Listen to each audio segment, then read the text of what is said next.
مقدس سے استعمال کریں. God bless you. زندہ خدا کی زندہ حضوری میں آپ سب کو ویلکم کرتا ہوں. زوردار تالیاں پاک روح کے لیے.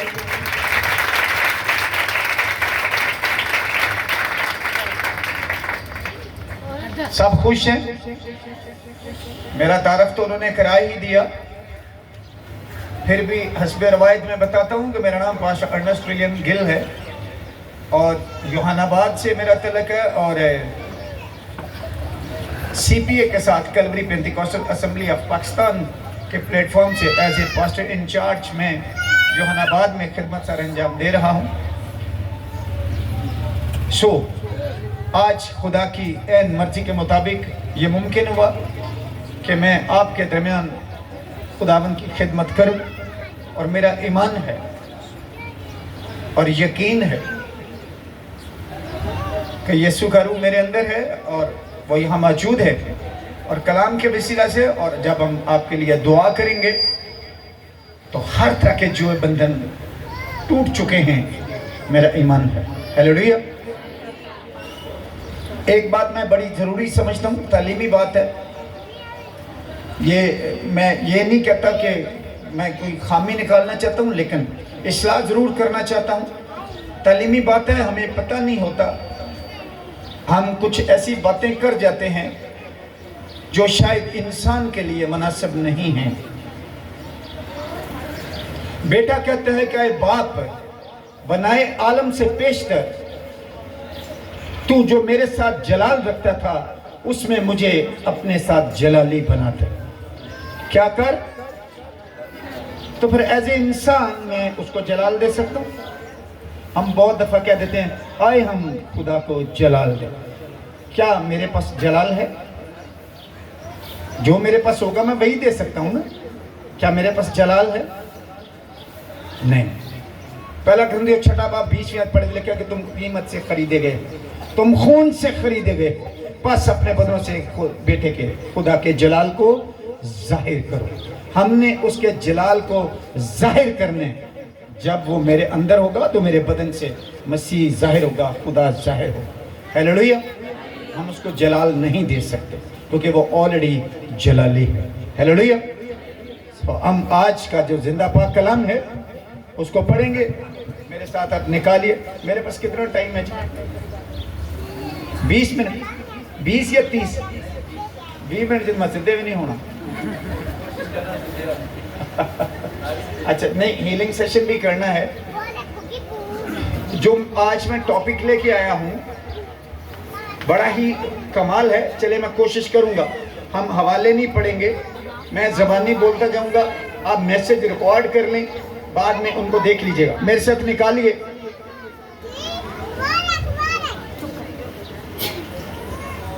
یسایہ باب نمبر 10 اور اس کی 27ویں آیت کو ہم پڑھیں گے.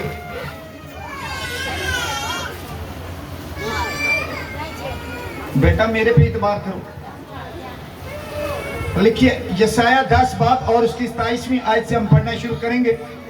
لکھے اور اس وقت یوں ہوگا کہ اس کا بوجھ تیرے کندھے پر سے اور اس کا جوا تیری گردن پر سے اٹھا لیا جائے گا، اور وہ جوا مسا کے سبب سے توڑا جائے گا. خدا ہم کے زندہ پاک کلام کا پڑھا سنا اور سمجھا جانا ہم سب کے لیے باعث برکت ہو. سب کہیں آمین. اب دیکھیں کہ ہم نے جو آیت پڑھی ہے، یسایہ نبی قوم بنی اسرائیل کو یہ خوشخبری سنا رہا ہے کہ جو تیری گردن کے اوپر جوا ہے اور جو تیرے کندھوں کے اوپر بوجھ ہے، وہ خدا جو ہے وہ اپنے زور کے سبب سے، مسا کے سبب سے کیا کرے گا؟ توڑ دے گا. ہیلیلویا. یہ وہ اس وقت میں یسایہ ان کو خوشخبری سنا رہا ہے کہ جب آپ دیکھیں کہ اگر آپ دیکھیں کہ قوم بنی اسرائیل کے ساتھ خدا نے ایک وعدہ کیا تھا کہ اگر تم پورے دل اور سچائی کے ساتھ میرے ساتھ چلو تو تم ہی میری مقدس جو ہے قوم ہوگے. اور تم ایک شاہی کہنوں کا فرقہ ہوگے، اور اگر تم نے پوری طرح میرے حکموں کو نہ مانا تو پھر کیا ہوگا کہ میں تمہیں چھوڑ دوں گا۔ اور وہی ہوا کہ جب سلیمان بادشاہ نے بت پرستی کی تو اس کے بیٹے کے ایام میں بہت ہی جو بائبل کو پڑھنے والے ہیں وہ اس میسج کو سمجھ جائیں گے۔ میں بہت زیادہ ڈیٹیل میں اگر گیا تو جتنا میرے پاس ٹائم ہے میں اس کو بیان نہیں کر سکوں گا۔ سلیمان بادشاہ نے جو ہے اپنی پچھلی عمر میں آ کے اس نے بت پرستی شروع کی۔ خدا نے غصے میں کہا کہ میں تیرے سے بادشاہی چھین لوں گا، پھر بھی میں اپنے بندہ داؤد کی خاطر تیرے ہاتھ سے نہیں بلکہ تیرے بیٹے کے ہاتھ سے چھینوں گا۔ اور جب اس کے بیٹے کا ٹائم آیا رہوبام کا، تو اس نے اس کے گھر کے نوکر کو اس کے خلاف کھڑا کیا اور 10 قبیلوں کی بادشاہی اسے دے دی۔ اور جب اس نے جو یروبام تھا نوکر اس کو بادشاہی دے دی، اس نے بھی بت پرستی کی۔ اس نے 2 بیل بنا کے ایک کو بیتیل میں لگا دیا، ایک کو دان میں لگا دیا۔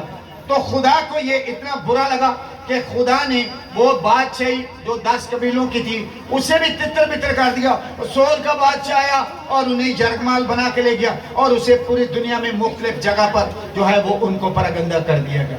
اس کے بعد جو پچھلے 2 قبیلے بنیامین کا اور یہودا کا قبیلہ رہ گیا تھا، اس کو بھی جو نبوکدنضر بادشاہ آتا ہے اور وہ ان کو بھی لے جاتا ہے، اور ان کو جب یہ ان کو بھی اسیری میں لے جایا جاتا ہے اس وقت ان کو یہ خوشخبری سنائی جا رہی ہے کہ خدا یہ کہتا ہے کہ میں تیرے کندھوں پر سے بوجھ اور تیری گردن پر سے جوا جو ہے وہ اتار دوں گا۔ اور ایسا ہوا بھی کہ 70 سال کے بعد آپ نے دیکھا کہ خدا قوم بنی اسرائیل کی اسیری کو ختم کرتا ہے اور انہیں ان کا ملک دوبارہ عطا کر دیتا ہے۔ اب میرا جو ٹاپک ہے وہ آج کا ہے کہ بندھنوں سے رہائی۔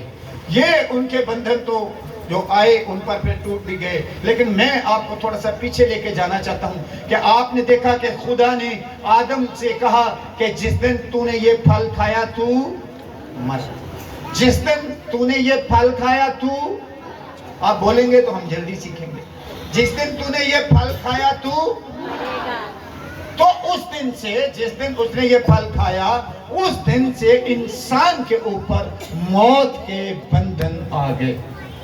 اس سے پہلے موت کے بندھن انسان پر نہیں تھے، اس وقت آئے جب اس نے نافرمانی کی، نافرمانی کے بعد موت کے بندھن ان کے اوپر آئے۔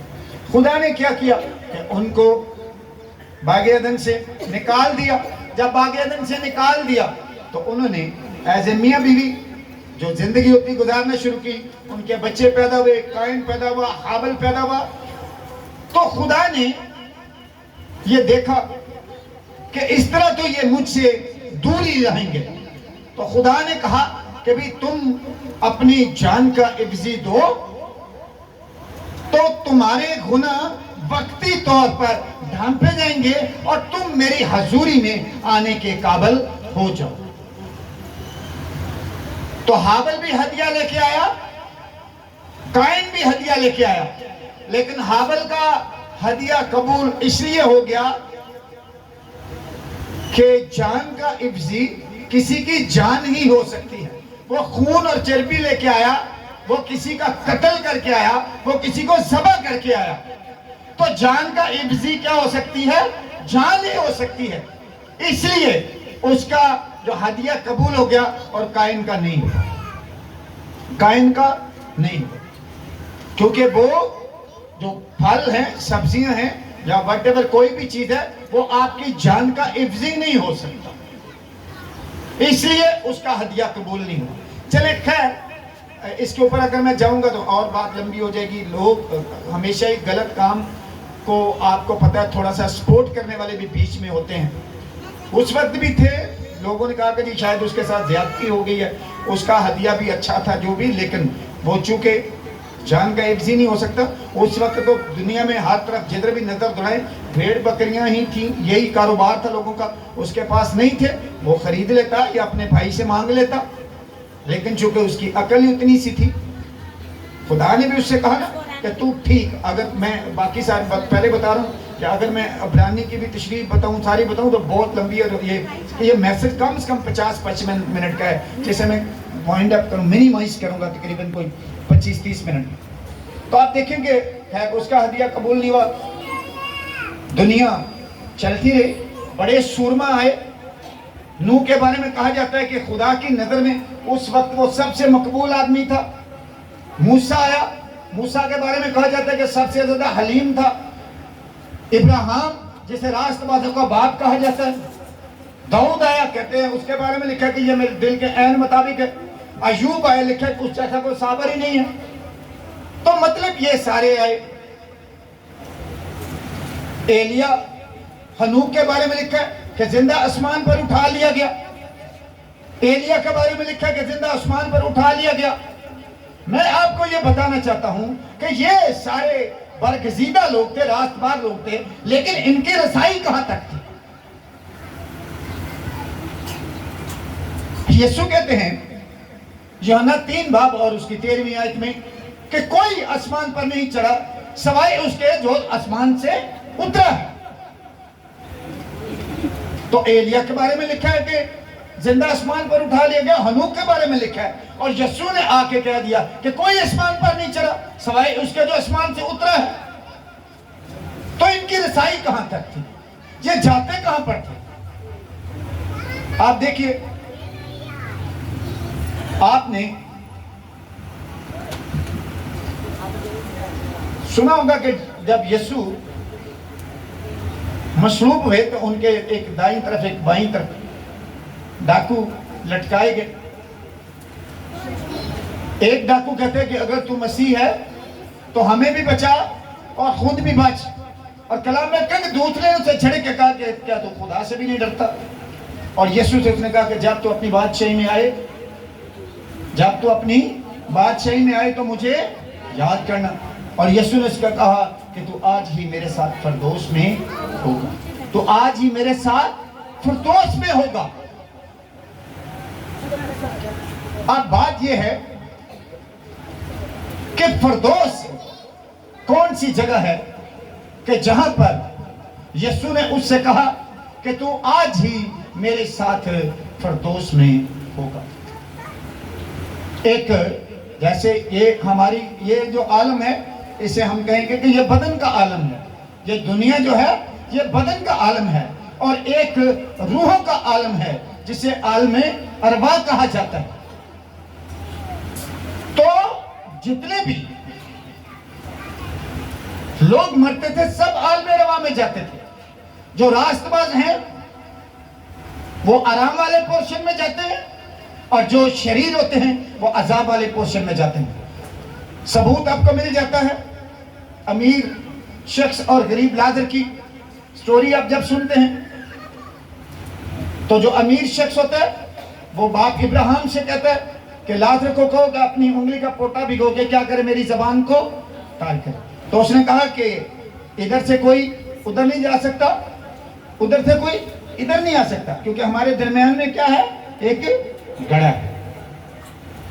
تو یہ جو روحوں کا عالم ہے یہ ہے کہاں پہ کہ جہاں پر سب کی روحیں جاتی ہیں؟ تو اگر آپ دوسرا کرنتھیوں 12واں باب اور اس کی پہلی 4 آیات پڑھیں گے تو آپ کو پتہ چلتا ہے کہ تیسرے آسمان پر روحوں کا عالم ہے. وہیں پر فردوس ہے اور وہیں پر مطلب عالم ارواح کا مطلب یہ ہے کہ روحوں کا عالم, ساری روحوں کا عالم وہی ہے, مرنے کے بعد وہ وہیں پہ جاتی ہیں. اب بات یہ ہے کہ یہ جتنے بھی تھے یہ سارے کے سارے, جیسا کہ میں نے بتایا کہ یہ سارے کے سارے موت کے بندھن میں تھے, موت کے بندھن میں تھے. مطلب یہ کہ یہ سارے کے سارے شیطان کے قبضہ میں تھے. آپ نے ایک اور سٹوری سنی ہوگی کہ سول بادشاہ کو جب سیموئیل نبی کے ساتھ بات کرنے کی ضرورت پڑتی ہے, چونکہ سیموئیل نبی مر چکا ہوتا ہے, تو وہ کہتا ہے کہ جی کوئی ایسی عورت ڈھونڈو جس کا عاشرہ جن ہو. اور پھر آپ نے یہ بھی سنا کہ اس عورت نے جن کے تھرو سیموئیل کی روح کو بلا بھی لیا. وہ اسی لیے سیموئیل کی روح کو بلانے میں کامیاب ہو گئی کیونکہ اس وقت تک شیطان کا قبضہ تھا. ایون کہ میں ایک آیت ضرور کہوں گا کہ پاسا پلیز نکالیے اعمال 2 باب اور اس کی 23ویں اور 24ویں آیت آپ ضرور پڑھ لیں کہ آپ دیکھیں گے یسوع مسیح بھی موت کے بند میں تھے. یسوع مسیح پر بھی موت کے بندھن تھے کیونکہ پہلے نہیں تھے. جب وہ آپ کے لیے میرے لیے انسان بنا, جب تک وہ باپ کے ساتھ تھا وہ کہتا ہے میں باپ میں سے نکلا اور آیا ہوں, لیکن جب اس نے مقدسہ مریم کے بطن عطر سے انسان کا بدن لیا تو اس کے اوپر بھی موت کے بندھن آئے. آپ پڑھیے میرے ساتھ یہ آیت اعمال 2 باب کی 23ویں اور 24ویں آیت کو کوئی بھی پڑھ سکتا ہے, کوئی بھی جو بھی نکال لے وہ پلیز پڑھ دے.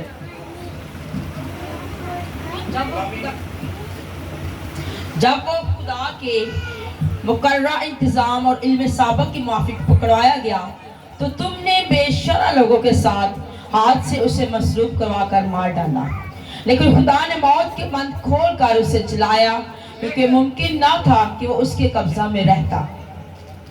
لیکن خدا نے موت کے بند کھول کر اسے جلایا. یسوع مسیح جب گئے فردوس میں تو انہوں نے عالم روا میں جا کے منادی کی اور انہوں نے شیطان کا قبضہ توڑا.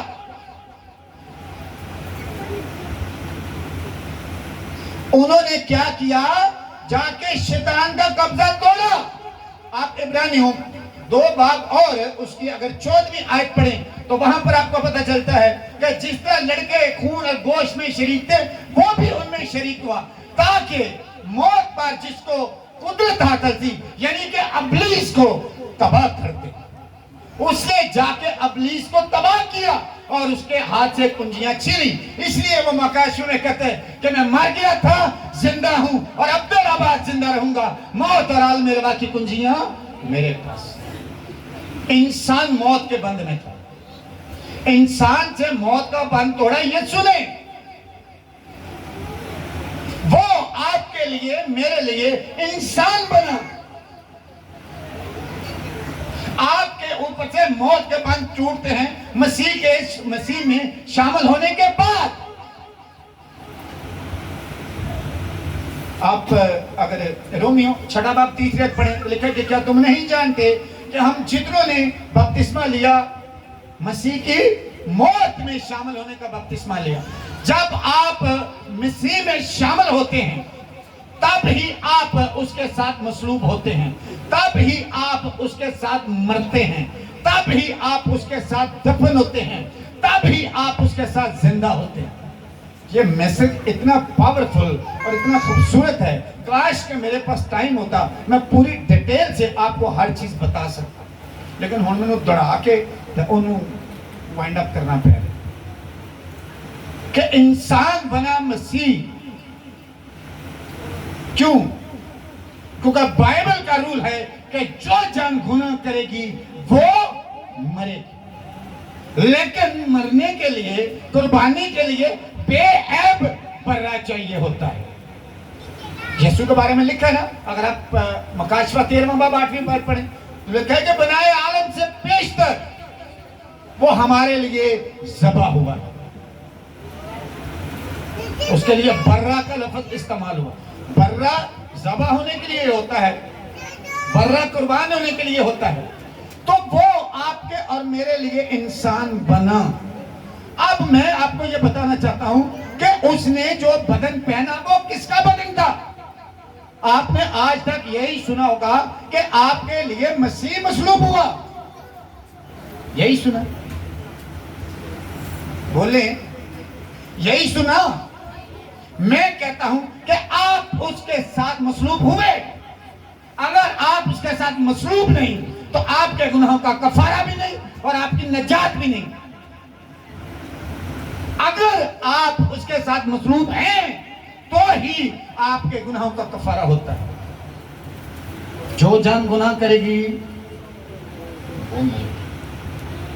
میں آپ کو آج یہ بتانا چاہتا ہوں کہ وہ بدن انسان کا جو بدن تھا جس میں انسان کا کوئی رول نہیں تھا, وہ صرف اس لیے ہی کہ کہ پولس رسول کہتا ہے گلتیوں 2:20 میں کہ میں مسیح کے ساتھ مصلوب ہوا ہوں. گویا مسیح دے نال مصلوب پولس رسول ہوا تھا. وہ تو کہہ رہا ہے کہ میں مسیح کے ساتھ مصلوب ہوا ہوں. اب میں زندہ نہ رہا بلکہ مسیح مجھ میں. وہ بدن پوری دنیا کا بدن تھا. اس نے پوری, جس طرح ایک آدم کے گناہ کرنے سے پوری دنیا گناہ میں جو ہے وہ پڑ گئی, ایسے ہی ایک مسیح کے, انسان کے قربان ہونے سے پوری دنیا قربان ہو. آئی گلتیوں آپ آئی تھنک 6 باب کی 14ویں آیت ہے, تو وہ کہتا ہے کہ خدا نہ کرے کہ میں کسی اور چیز پر فخر کروں سوائے خداوند یسوع مسیح کی صلیب کے, کہ دنیا میرے اعتبار سے مصلوب ہوئی اور میں دنیا کے اعتبار سے. چڑھی پوری دنیا صلیب پہ. پولس رسول تو کہہ رہا ہے کیونکہ وہ بدن پوری دنیا کا بدن تھا, وہ انسان کا بدن تھا, وہ آپ کا, میرا, ہر اس شخص کا بدن ہے جس کا یسوع مسیح کے کفارے پہ ایمان ہے. کیونکہ کلام میں لکھا ہے, اگر آپ رومیو 3:25 میں پڑھیں تو لکھا ہے کہ کفارہ ایمان لانے سے فائدہ مند ہے. جس کا ایمان ہے, جس کا یہ ایمان ہے کہ میرے بدن کے اوپر کوڑے پڑے, میں مسیح کے ساتھ مصلوب ہوا, میں مسیح کے ساتھ مرا, میں مسیح کے ساتھ دفن ہوا. میں ایک آیت چاہتا ہوں آپ پڑھیے پلیز. آپ افسیوں 2 باب کی 5ویں اور 6ٹھی آیت پڑھیں.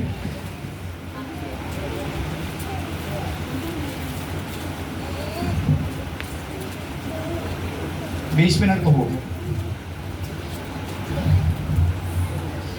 پڑھیے افسیوں 2 باب کی 5ویں اور 6ٹھی آیت.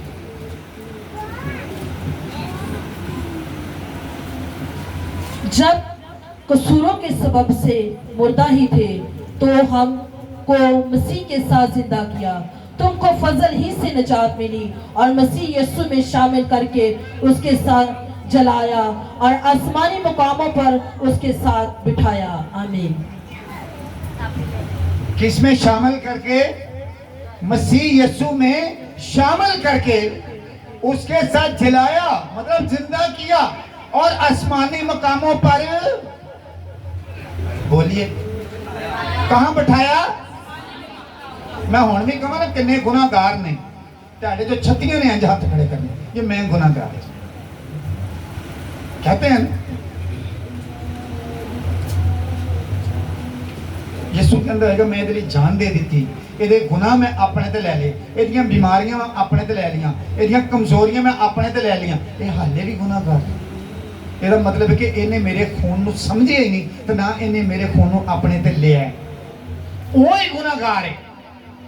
آپ دیکھیں, میں پھر یہ ایک میسج اتنا خوبصورت, اتنا مطلب یہ کہ میں بیان نہیں کر سکتا اس کو آپ پوری طرح. آپ دیکھیں کہ کلام میں پولس رسول کہتا ہے, آپ دیکھیں نا دراصل قصور ہمارا نہیں ہے. ایک آیت لکھی ہے رومیو 3 باب کی 23ویں آیت میں کہ سب نے گناہ کیا اور خدا کے جلال سے. اب اتنا ہی بتایا جاتا ہے کہ سب نے گناہ کیا اور خدا کے جلال سے, آگے نہیں پڑھتے تو لکھا ہے کہ لکھا ہے, مطلب شریعت میں لکھا ہے. یہ زبور آئی تھنک 14 کی دوسری آیت ہے کہ خدا نے جب بنی آدم پر نگاہ کی کہ دیکھے تو کوئی راست باز ہے, کوئی نیکوکار ہے, تو لکھا ہے کہ اس نے جب دیکھا تو کوئی بھی نہیں, ایک بھی نہیں. اسی کو پولس رسول بیان کر رہے ہیں کہ لکھا ہے. آپ پڑھ کے دیکھ لیں تو اوپر سے جب شروع کریں گے تو لکھا ہے کہ چنانچہ لکھا ہے یہ ساری باتیں. آپ گناہ گار نہیں ہیں کیونکہ گناہ ہے ہی نہیں ہے. آپ عبرانیوں 9 باب کی 26ویں آیت پڑھ کے دیکھ لیں, وہاں پہ مسیح کہتا ہے, وہاں پہ پولس رسول فرما رہے ہیں کہ اس نے زمانوں کے آخر میں اپنے آپ کو ظاہر کیا تاکہ ایک ہی بار قربان ہونے سے گناہ کو مٹا دے. گناہ نہیں ہے, یہی تو فرق ہے بیل و بچڑوں کی اور مسیح کی قربانی میں, کیونکہ بیل و بچڑوں کا خون گناہ کو وقتی طور پر کور کرتا تھا. زبور 32 میں وہ کہتا ہے تو مبارک ہے وہ جس کی خطائیں